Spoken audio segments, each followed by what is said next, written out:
Governor Greg Abbott is one of the most visible people in the state of Texas. You know his politics and you know his policies. You may not know as much about his faith and how important religion is to the Abbott family.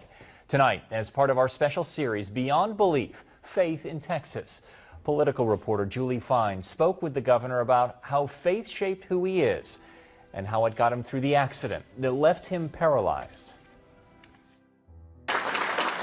There is the Governor Abbott you often see. The state of Texas is strong. And Greg Abbott, the man you often don't. The man his family knows. A scholar, an athlete, and a law school graduate ready to begin his career in Texas. One moment I was walking and running and doing everything I had done my entire life. The next moment, literally, I would no longer be able to walk, but I didn't know if I'd be able to work. I didn't know if I'd be able to do anything in life. The governor is talking about the doubt and fear he felt after a horrible accident. All you think about is survival, living the next moment. You may know the story. The governor has talked about being hit by an oak tree while jogging in 1984. He was paralyzed, but what you may not know is how he found the strength to get through it. Do you think it was the faith that pulled you through it? Without a doubt. I would not have been able to overcome my accident without my faith in God and with a terrific spouse. His wife helped ground his faith. Religion had always been there. Abbott's grandfather was a Christian pastor. But in his teens, the governor candidly says he drifted away until college when he met Cecilia Phelan. And she and I started attending church every Sunday. Those Sunday night services turned into something more. The Abbotts married in 1981. And he converted to Catholicism. But just 3 years into the marriage, the Abbotts faced the accident that reshaped their lives. My faith was tested, and I questioned why something like this would happen. But then I quickly felt the guidance of God and the realization that God has a different pathway for us than what we may think, and that we cannot be locked into a certain pathway. We need to listen to God's guidance. And through each step in my recovery process after my accident, I grew closer and closer to God. And since then, the relationship has even been stronger and better than before the accident. Strength he found from God helped the governor build up his own. After my accident, I had to rebuild my strength. He went up and down ramps in parking garages to build arm strength. Your life hasn't really changed. What's changed is the way you get around. What hasn't changed is the core of your life.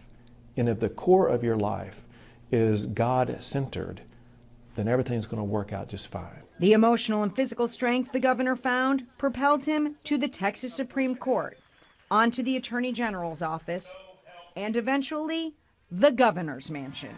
I am living proof that a young man can have his life broken in half and still rise up to be the governor of this great state.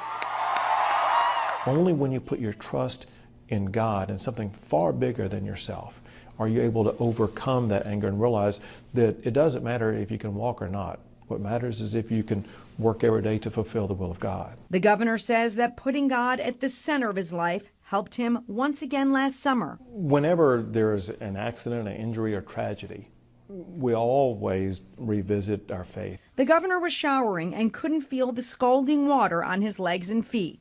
He suffered third-degree burns and was taken to the emergency room.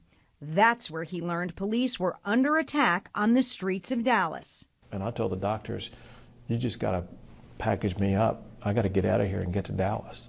And so it was responding to God's calling to be responsive and care about others more than myself. You've been a voice of calm. The next day, the governor was at City Hall, addressing the deaths of 5 officers and a devastated city. The governor's bandages were hidden by orthopedic shoes and baggy pants.